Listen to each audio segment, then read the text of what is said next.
오늘 말씀 우리가 잘 아는 말씀 중에 하나라는 그런 생각이 듭니다. 오늘 말씀을 보면 세 사람의 그 등장 인물이 있습니다. 시몬이라는 바리새인이고, 그리고 이 죄 가운데 살아온 여인입니다. 그리고 또 예수님이 계시죠. 그래서 오늘은 이 시몬과 또 이 여인을 통해서 우리의 삶을 비추어 볼 수 있기를 바랍니다. 먼저 우리 바리새인 시몬을 보겠습니다. 이 시몬의 문제가 무엇이었습니까? 예수님께서 그 바리새인의 그 초청에 응하셨죠. 시몬이 예수님을 초청을 했는데 식사로 초청을 합니다. 이 초청에 예수님께서 응하셨습니다. 예수님은 세리의 초청도 응하시고 바리새인의 초청에도 가셨습니다. 사회에서 소외된 자들, 그런 자들에게도 이제 가셨지만 종교 지도자의 집에도 이제 가신 것이죠. 그래서 이런 것을 보면 예수님은 참 복음의 어떤 그 특별한 지위와 권한이 없고 계층이 없다는 것을 말씀을 해줍니다. 어떤 계층, 계급에 국한된 게 아니고 초청하는 자들에게 초청에 응하시는 것이죠. 그래서 이 복음도 그 복음의 문도, 지위, 계층, 배경에 상관없이 모든 사람들에게 열려 있는 것을 보여주고 있습니다. 시몬이 예수님을 초청했는데 그 동기가 무엇이었는가 우리가 생각을 해보면 이 겉으로 보면 굉장히 선한 그런 제스처였던 것 같습니다. 근데 우리가 조금 더 관찰을 해보면 그 태도에 문제가 있었던 것을 알 수가 있습니다. 뭐 예의 없이 거의 좀 거만한 그런 태도로 초청한 것임을 우리가 알 수 있습니다. 예수라는 사람을 직접 만나보고 이 사람이 도대체 어떤 사람인지 알아보고자 하는 그런 생각이 우선되었던 것 같고, 호스트로서 예의를 갖추고 존중을 표하는 그러한 일에는 별 관심이 없었던 것 같습니다. 이걸 어떻게 알 수 있습니까? 44절부터 46절까지 제가 다시 읽겠습니다. 그 여자를 돌아보시며 시몬에게 이르시되 이 여자를 보느냐? 내가 내 집에 들어올 때 너는 내게 발 씻을 물도 주지 아니하였으되 이 여자는 눈물로 내 발을 적시고 그 머리털로 닦았으며 너는 내게 입맞추지 아니하였으되 그는 내가 들어올 때로부터 내 발에 입맞추기를 그치지 아니하였으며 너는 내 머리에 감람유도 붓지 아니하였으되 그는 향유를 내 발에 부었느니라. 이렇게 이제 말씀을 하고 있는데, 그 당시 풍습은 뭔가 하면 손님이 오면 이제 키스로 이렇게 반겨줍니다. 우리 사회에서는 주로 이제 악수를 하죠. 지금은 뭐 악수도 잘 할 수 없는 그런 상황이지만 손님이 오면 이제 반기는 그 제스처로 해서 악수를 합니다. 그래서 그 당시에는 그 반겨주는 손님의 이제 키스를 하는데, 지위가 이제 동등한 사람이면 볼에 키스를 하고, 또 이제 지위적으로 더 높은 사람이면 손에 이제 키스를 하는 것이죠. 그래서 이 키스로 반겨주지 않았다는 것은 손님에 대한 어떤 기본적인 예의를 갖추지 않았다는 말입니다. 발 씻는 것도 마찬가지죠. 식사 전에 발을 씻습니다. 예수님도 식사 전에 제자들의 그 발을 씻겨 주셨는데 그때는 뭐 아스팔트 된 그런 길이 아니고 먼지가 많이 나는 그런 길이죠. 그래서 샌들을 신고 다니니까 발에 먼지가 많이 묻습니다. 그래서 그 손님을 참으로 존중하고 공경하면 주인이 직접 이렇게 그 손님의 발을 씻어줄 수도 있습니다. 근데 대개는 이제 종이 그 발을 이제 씻겨주죠. 그렇지 않더라도 알아서 발 씻으라고 물이라도 갖다 주는 게 그 최소한의 예의인 듯 보입니다. 그런데 시몬은 그런 행동을 전혀 취하지 않았습니다. 기름 붓는 것도 마찬가지죠. 특별히 이제 귀한 손님이 왔을 때 머리에 이제 부어줍니다. 여기 예수님께서 언급하시는 감람유는 굉장히 흔한 그런 기름이죠. 그 손님을 존경하고 환영한다는 그런 표시입니다. 시몬은 기름 붓는 것은 고사하고 발 씻을 물도 내어놓지 않았습니다. 시몬이 깜빡해서 그랬던 게 아니라는 것이죠. 그런 예의를 이제 갖추지 않은 것입니다. 물론 시몬에게 그런 대접을 베풀어야 한다는 의무는 없습니다. 법으로 그렇게 뭐 정해놓은 것도 아닙니다. 그러나 이런 그 시몬의 태도를 볼 때 예수님을 향한 그 예의를 갖추지 않았다는 것을 우리는 알 수가 있습니다. 그래서 예수님은 보면 무시를 당하신 것이죠. 또 좀 더 나가면 좀 그 모욕적인 그러한 대우를 받으셨다고도 우리는 생각을 할 수가 있습니다. 적어도 이제 시몬의 태도는 마음에서 우러난 그러한 그 극진한 그런 존중하는 그러한 환대가 아니었던 것을 우리는 알 수가 있습니다. 근데 이때 한 여인이 들어옵니다. 이 여인이 어떤 행동을 합니까? 37절과 38절을 다시 읽겠습니다. 그 동네에 죄를 지은 한 여자가 있어 예수께서 바리새인의 집에 앉아 계심을 알고 향유 담은 옥합을 가지고 와서 예수의 뒤로 그 발 곁에 서서 울며 눈물로 그 발을 적시고 자기 머리털로 닦고 그 발에 입 맞추고 향유를 부으니, 이 여인이 한 행동이 얼마나 논란을 일으키고 스캔들을 일으킬 만한 행동인지 우리는 이해를 해야 되겠습니다. 실제로 식사를 나누는 사람들은 그 테이블을 중심으로 이렇게 둘러 앉아 있습니다. 이 쿠션을 이렇게 대고 발을 이렇게 뻗어 가지고 앉아 있는데, 저희 상식으로는 조금 풍습이 달라서 좀 잘 이해가 안 되지만 그렇게 이제 기대어서 이렇게 앉아 있었습니다. 만약 집이 오픈되어 있었으면 다른 사람들도 그렇게 있었다면 아마 뜰 한 구석에 있었을 것입니다. 근데 더군다나 이제 여자라면 남자들이 이렇게, 더군다나 그 바리새인 이런 선생들이 앉아 있는 그 테이블에 함부로 이렇게 다가가면 안 되는 것이죠. 근데 이 여인이 다가와서 예수님 뒤에 섰을 뿐 아니라 머리까지 풀어버립니다. 이 여자가 이제 공석에서 머리를 푸는 것은 논란을 일으키려고 작정한 거나 마찬가지인 것이죠. 거기다가 발에 입 맞추기까지 하였습니다. 한 여자가 나타나가지고 공석에서 다른 남자들이 다 있는 그런 자리에서 머리를 풀고 남자의 발에 입을 맞춘다. 대단히 센슈얼한 그런 모습이고 스캔들을 불러일으키는 그런 행동입니다. 더 나아가서 이 여자가 어떤 여자였습니까? 시몬뿐만 아니라 동네 사람이 다 아는 그런 여자였습니다. 속된 말로 평판이 좀 더러운 그런 여자였습니다. 여기 보면 그 동네에 죄를 지은 한 여자라고 표현이 나와 있고, 또 39절 시몬의 반응을 보면 어떻게 나와 있습니까? 예수를 청한 바리새인이 그것을 보고 마음에 이르되, 이 사람이 만일 선지자라면 자기를 만지는 이 여자가 누구며 어떠한 자 곧 죄인인 줄 알았으리라. 어떻게 이 예수라는 사람이 이렇게 할 수가 있는가? 선지자라면 어떻게 이럴 수가 있는가? 그런 이제 생각을 하는 것이죠. 이 여자가 이제 그 쉽게 말해서 이제 몸을 파는 여자 정도였다고 생각을 하면 될 것 같습니다. 시몬뿐만 아니라 그 자리에 모여든 거의 모든 사람들이 같은 생각을 아마 가지고 있었을 것 같습니다. 어찌하여 예수가 이런 일이 그냥 벌어지도록 놔두는가? 이 사람이 선지자라면 이럴 수가 있는가?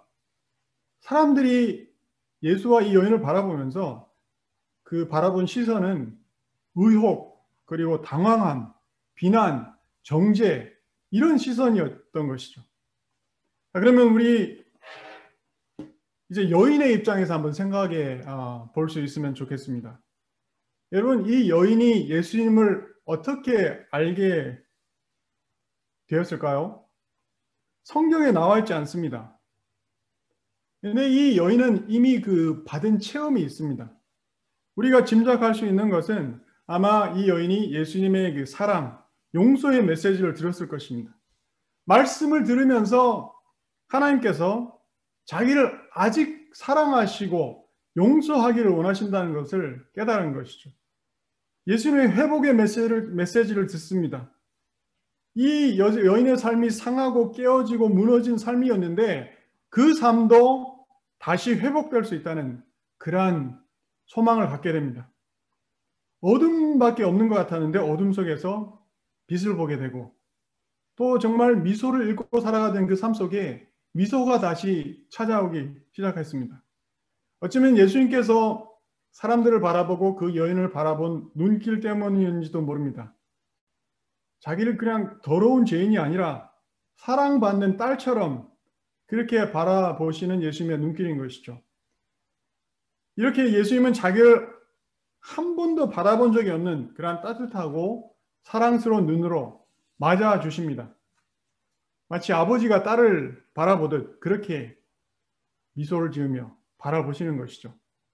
지금까지 이렇게 살아오면서 자기한테 그렇게 바라본 사람이 한 사람도 없었습니다. 다른 사람은 다 자기를 포기하고 쓰레기 취급하였지만 예수님을 통해서 하나님은 아직 자기를 버리지 않으시고 아직도 자기를 사랑하신다는 그 사실을 이제 깨닫게 된 것이죠. 내 인생이 아직 끝난 게 아니구나. 나 같은 사람도 용서받을 수 있고 나 같은 사람도 사랑받을 수 있고 나 같은 사람도 하나님을 따르고 섬길 수 있구나. 그런 그 소망과 믿음이 생긴 것입니다. 그래서 이제 과거의 죄를 청산하고 이제는 하나님께 헌신하는 그런 삶을 살아야 되겠다고 마음을 먹은 것입니다. 그래서 어떻게 해서든지 이 예수님을 뵈야겠다고 생각을 하고 결심을 합니다.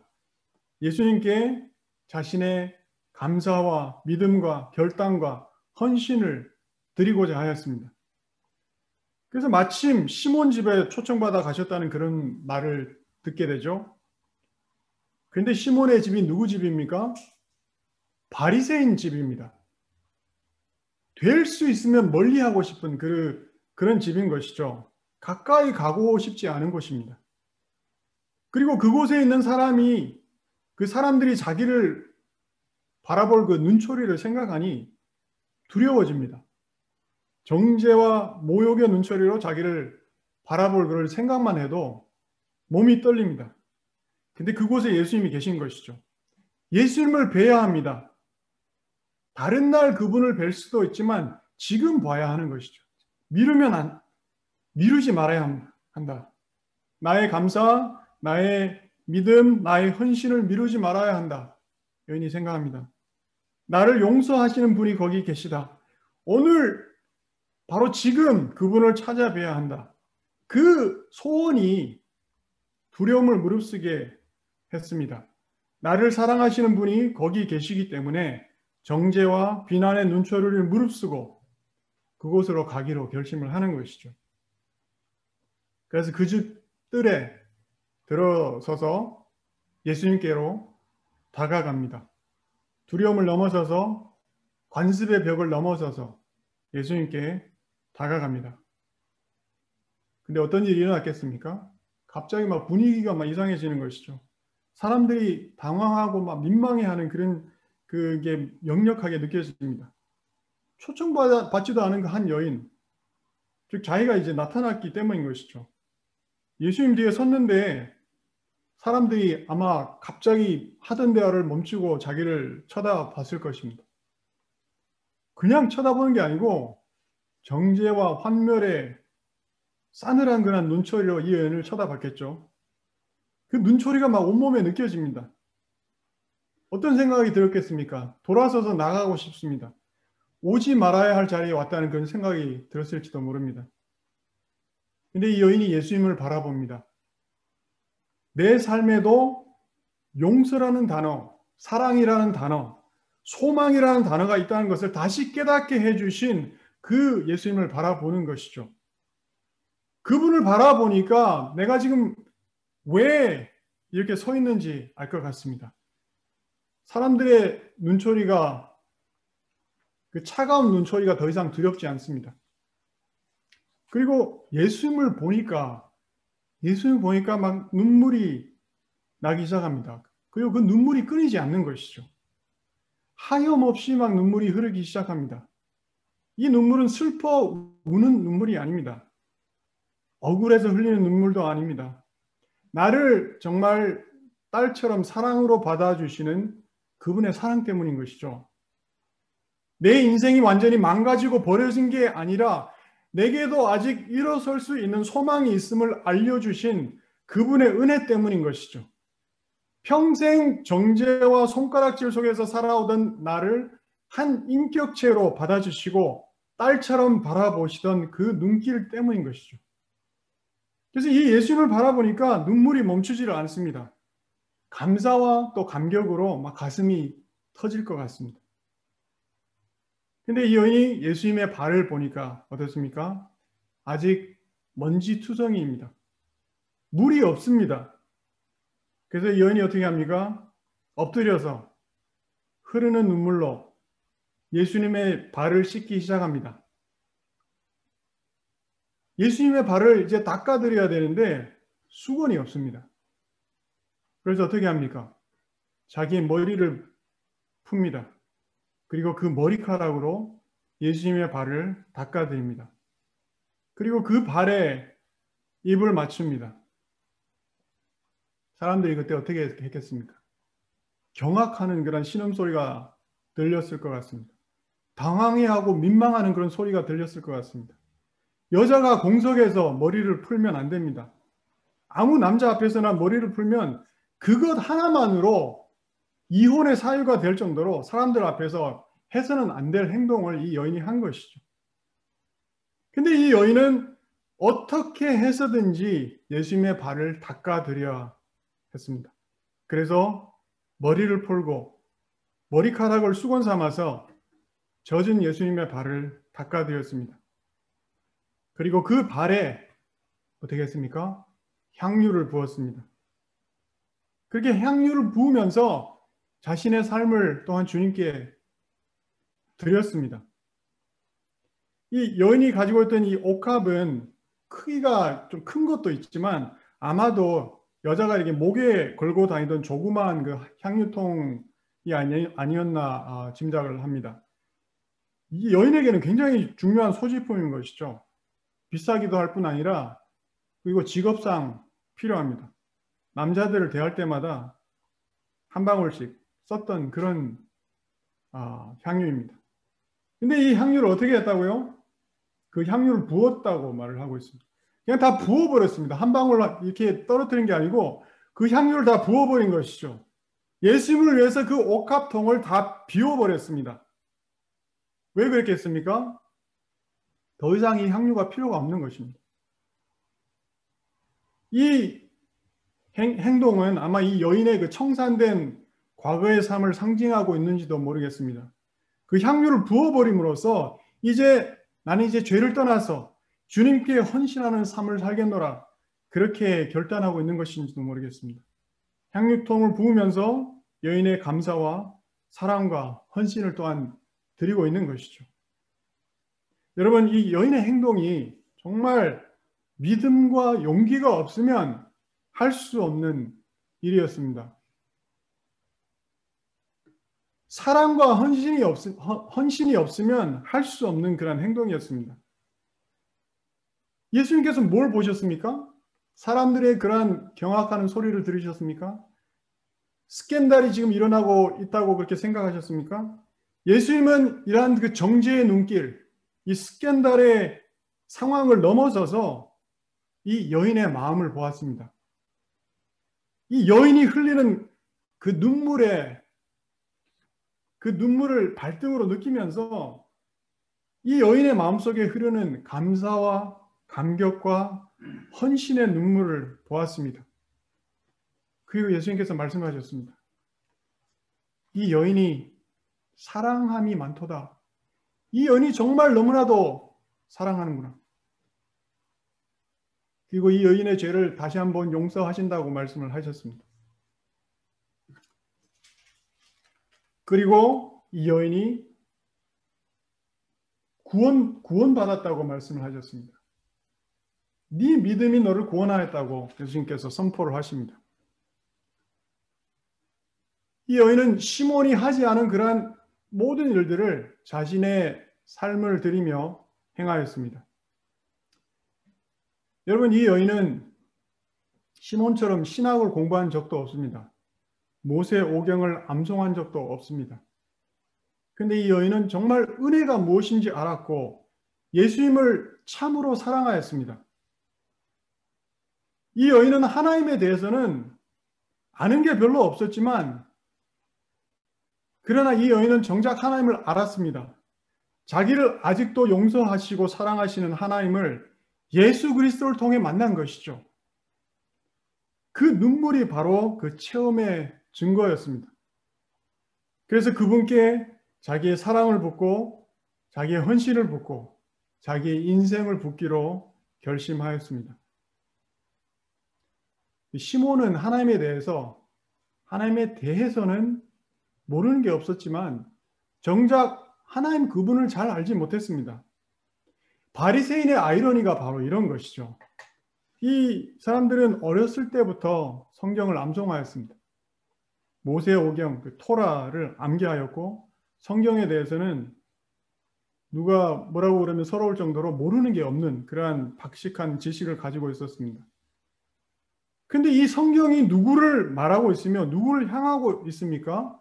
바로 예수님인 것이죠. 예수님입니다. 정작 예수님이 오셨을 때 이들은 이 예수님을 알아보지 못했습니다. 하나님을 누구보다 더 잘 안다고 자타가 공인했지만 정작 평생을 투자해서 공부한 그분이 눈앞에 나타났을 때 이 분을 알아보지를 못했다는 것입니다. 그리고 어떻게 했습니까? 결국 그 예수님을 십자가에 못 박는데 이 사람들이 앞장을 섰습니다. 내용 없는 그 외형, 본질을 상실한 형식, 가슴이 사라진 지식, 열정과 능력을 상실한 종교의식, 이런 것들 속에서 그들은 예수님을 알아보지 못했습니다. 이게 바로 바리새인의 비극이라는 것이죠. 시몬은 자기 앞에 앉아 계신 분이 자기가 평생을 공부했던 그 메시아이심을 알지를 못했습니다. 여러분, 지식이 잘못된 게 아닙니다. 지식이 있어야 합니다. 그러나 머리에 머무르고 많은 지식은 오히려 위선, 교만의 근거가 될 수 있다는 것입니다. 우리가 종교 생활을 할 수는 있지만 하나님을 진실로 사랑하고 믿음으로 사는 데는 아무런 도움이 되지 못할 수도 있다는 것입니다. 지식 자체는 문제가 아닙니다.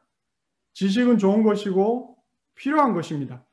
그러나 관계가 없는 지식, knowledge without relationship, 이런 지식은 바람만 가득 찬 풍선과도 같다는 것입니다.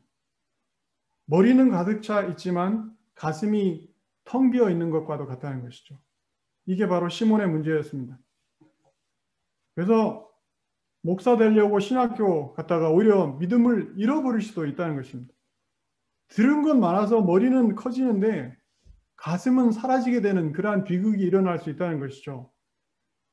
그래서 지식은 쌓아가고 교만은 풍선에 바람 넣은 것처럼 부풀어지는데 진정한 회개와 삶의 변화는 없을 수 있다는 것이죠. 우리의 신앙도 그럴 수 있습니다. 예수님에 대한 수많은 지식을 가지고 있지만 정작 우리는 그분을 모를 수 있다는 것입니다. 나는 주님을 안다고 생각했는데 우리를 향한 예수님의 반응이 충격적일 수 있다는 것이죠. 악을 행하는 자들이여 내게서 물러나라. 내가 너희들을 도저히 알지 못하노라. 마태복음 7장 23절에서 예수님께서 그렇게 말씀하셨는데 내 생각하고 주님께서 우리를 판단하는 그 판단이 다를 수가 있다는 것입니다. 우리는 성경을 보고 성경을 연구해야 합니다. 공부해야 합니다. 그러나 그 말씀이 우리 삶 가운데 사라져야 한다는 것이죠. 그분을 마음으로 사랑해야 한다는 것입니다. 그래서 예수님이 내 삶의 주님 되시고 내가 그의 말씀에 순종하며 그의 뜻을 행하며 그의 은혜를 체험하며 살아가는 그런 삶을 살아야 한다는 것입니다. 말씀과 기도로 주님과 교제하며 주님을 정말 기쁘시게 하고자 하는 눈물 나는 투쟁을 하며 살아가야 하는 것입니다. 그래서 우리는 이런 질문을 우리 스스로에게 던져봐야 되겠습니다. 나는 그저 교회 다니는 사람인가? 아니면 예수님의 제자인가? 나는 그저 종교인인가? 아니면 참으로 믿음으로 사는 사람인가? 나는 그저 썬데이 크리스찬인가? 아니면 나는 진실로 follower of Christ, 예수님을 따르는 자인가? 여러분, 나는 지금 어디에 서 있습니까? 나는 누구와도 같습니까? 나는 시몬 같은가? 아니면 이 여인 같은가? 나는 예수님을 위해 내 삶을 이 여인처럼 그렇게 부은 적이 있었던가? 주님께 사랑을 고백하며 내 눈에서 하염없는 그런 눈물을 흘렸던 적이 있었는가? 눈치 보지 않고 체면 생각지 않고 예수님을 향한 그 사랑을 품고 내 몸을 그렇게 내어 던진 적이 있었던가? 근데 그런 적이 있었다 할지라도 지금은 과거의 희미한 기억일 뿐인가? 메마르고 식은 가슴으로 지금은 살아가고 있는가? 어떻습니까? 여러분은 주님을 사랑하십니까? 용서하시고 사랑하시고 회복하시는 그 주님을 참으로 아십니까? 그분을 참으로 사랑하십니까? 여러분은 예수님의 마음을 아십니까? 예수님이 무엇 때문에 아파하시고 무엇 때문에 눈물을 흘리시고 예수님이 무엇 때문에 기뻐하시는지 그 마음을 아십니까? 예수님과 함께 걸으며 그분이 가라시면 가고 그분이 설하시면 서고 그분의 뜻을 행하며 그분의 마음과 합하여 살아가고자 하는 그러한 소원이 내 마음속에 있습니까? 주님을 참으로 사랑하고자 하는 그러한 소원이 있습니까? 다른 게 아니고 주님 사랑합니다. 내 심령의 깊은 곳에서 이런 고백이 흘러나올 수 있기를 기도합니다. 아멘. 사랑하되 힘껏 사랑하고 사랑하되 오늘 사랑하고 사랑하되 마음에서 넘치는 감사와 감격으로 사랑하는 우리가 될 수 있기를 바랍니다. 아멘. 그래서 그러한 주님을 향한 사랑이 성도와 이웃에게 또 흘러넘치는 그러한 역사가 있을 수 있기를 간절히 기도드립니다. 기도하겠습니다. 아멘.